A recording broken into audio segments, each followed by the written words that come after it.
Alors voilà notre petit mouvement ciliaire.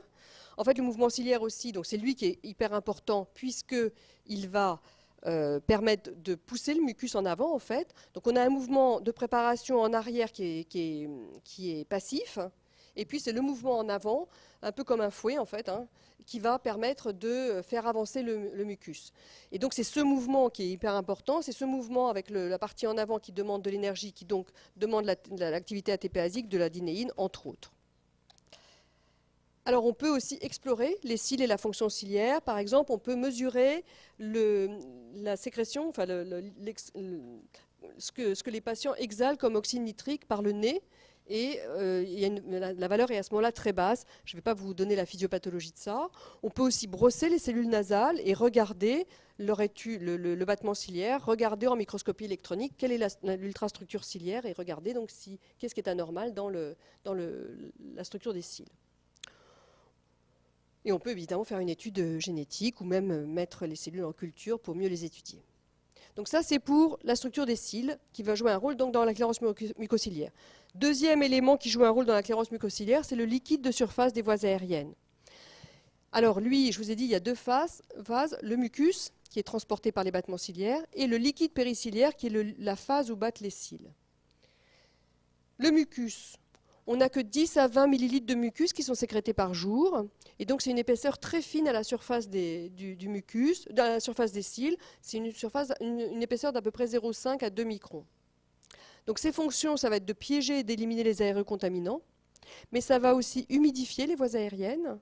Et puis, ça va évidemment protéger et isoler les cellules épithéliales. Donc, le mucus, il a un rôle important. La particularité, c'est que quand il y a des irritants, eh bien, le mucus va être sécrété de façon plus importante. Il y a un développement de cellules à mucus et puis il y a une augmentation de la sécrétion. Et donc le tabac, c'est comme ça que ça joue. En fait, le tabac va irriter et va entraîner une augmentation de la sécrétion de mucus. Et donc les patients, la bronchite chronique, tout s'écrache parce qu'il y a cette sécrétion de mucus qui est bien supérieure à 10 ou 20 millilitres par jour. Alors comment est composé le mucus? Essentiellement, c'est de l'eau, pour 95%, mais ça vous est déjà arrivé, j'imagine, de vous moucher, notamment quand vous avez un rhume, donc vous mouchez de manière un peu plus importante. Vous savez que c'est un liquide qui n'est pas du tout de l'eau, c'est un liquide qui est assez, comment dire, avec une filance un peu particulière, un peu élastique, et ça c'est lié aux mucines. Les mucines, c'est des glycoprotéines, c'est-à-dire c'est des axes protéiques sur lesquels il va y avoir des sucres. Donc c'est des mucines qui sont très caractéristiques donc, du mucus. Et puis, il y a aussi d'autres protéines, notamment des protéines anti-infectieuses qui sont sécrétées par le mucus. Et puis des lipides, des lipoprotéines, des sels inorganiques. Donc, c'est cette structure avec les mucines et les autres protéines qui vont donner les propriétés rhéologiques du mucus. Rhéologique, c'est la science du mouvement. Vous voyez bien que si je mets de l'eau à la surface des cils et que les cils battent, l'eau elle ne va pas avancer pour autant. Donc pour que le mucus avance sous l'effet du battement ciliaire, il faut que ce mucus il puisse avoir des certaines caractéristiques rhéologiques, donc des caractéristiques de mouvement particuliers, avec notamment une sorte d'élasticité. C'est un liquide qui a en même temps des propriétés élastiques. Et ça, c'est les mucines essentiellement qui donnent cette propriété-là. Et puis le mucus, il a comme propriété d'avoir des propriétés antibactériennes parce que les protéines ici qui sont présentes dans le mucus ont des propriétés antibactériennes. Alors d'où vient-il ce mucus? Eh bien des deux types cellulaires dont on a parlé.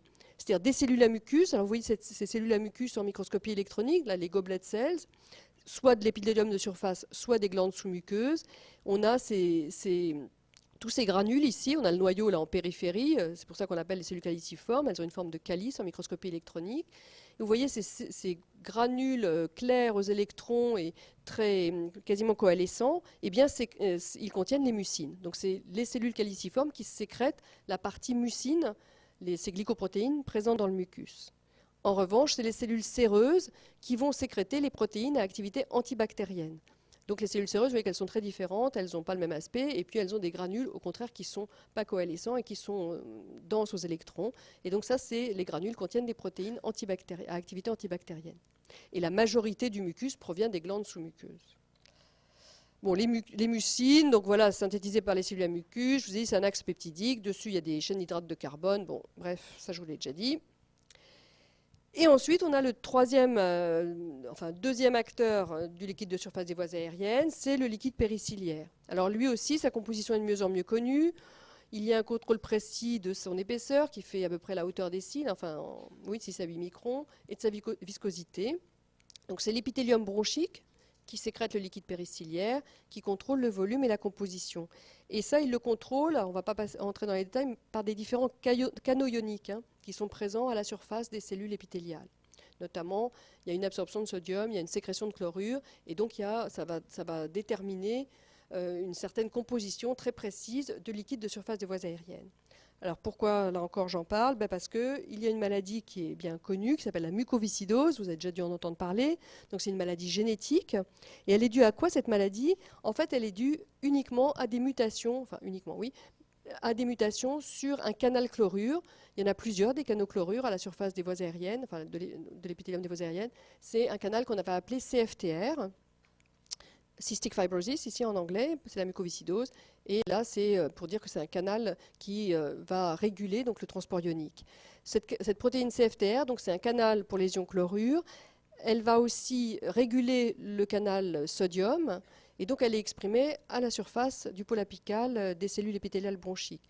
Et donc, quand il y a des anomalies, des mutations sur ce gène CFTR, eh bien, la protéine va mal fonctionner.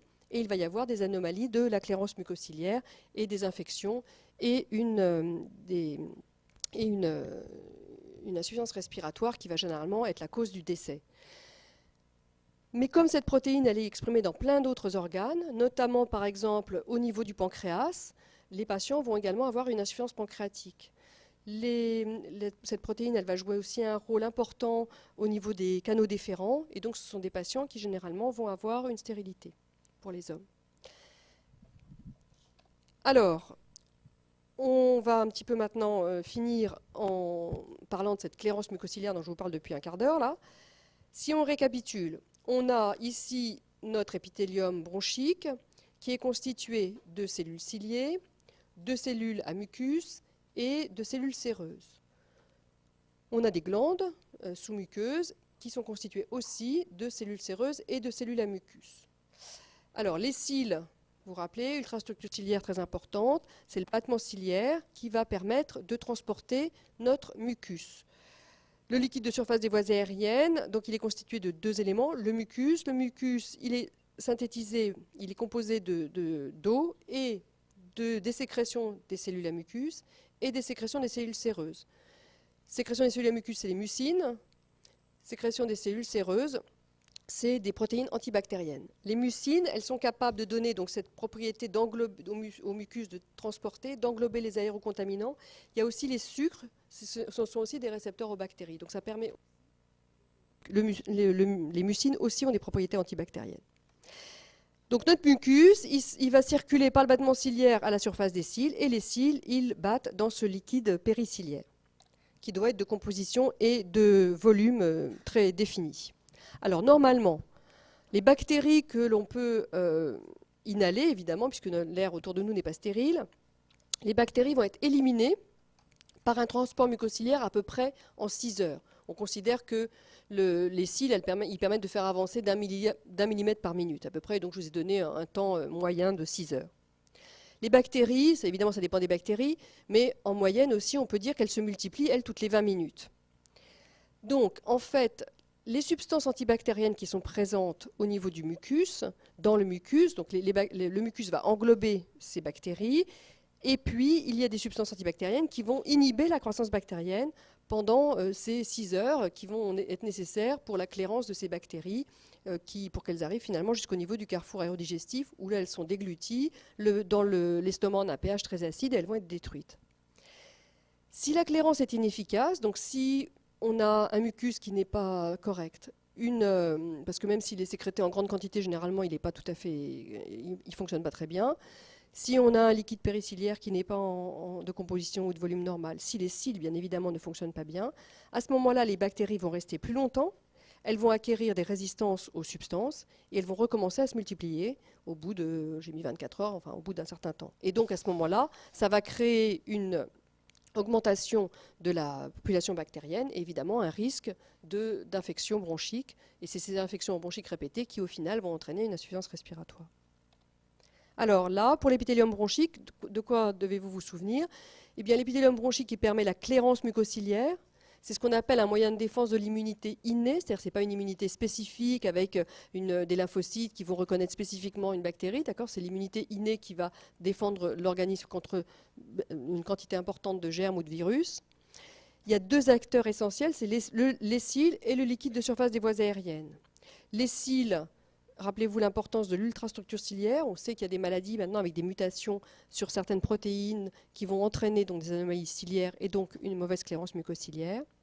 Le deuxième acteur, c'est le liquide de surface des voies aériennes qui en fait comprend deux éléments, le mucus, rappelez-vous les mucines, le rôle des mucines et les substances antibactériennes, et le liquide périciliaire. Et donc, ça, vous allez le revoir en pneumo quand vous étudierez les bronchopathies. Et il y en a pas mal par anomalie de la clairance mucociliaire. Alors je vous ai dit la maladie des cils immobiles, mais ça c'est une particularité. On appelle ça les maladies liées aux anomalies ciliaires, les dyskinésies ciliaires primitives et la mucoviscidose. Et puis évidemment, il y a toutes les maladies liées, comme je vous ai dit, là, au tabac, donc les bronchopathies chroniques obstructives post-tabagiques. En fait, le tabac, entre autres, va jouer le rôle d'un irritant, va augmenter la sécrétion de mucus, d'un mucus anormal. Il y a des mucines, la composition de mucines n'est pas normale, et du coup aussi, il va y avoir donc une inflammation et des anomalies, donc entre autres de la clairance mucociliaire. Voilà, donc j'ai fini. Est-ce qu'il y a des questions ?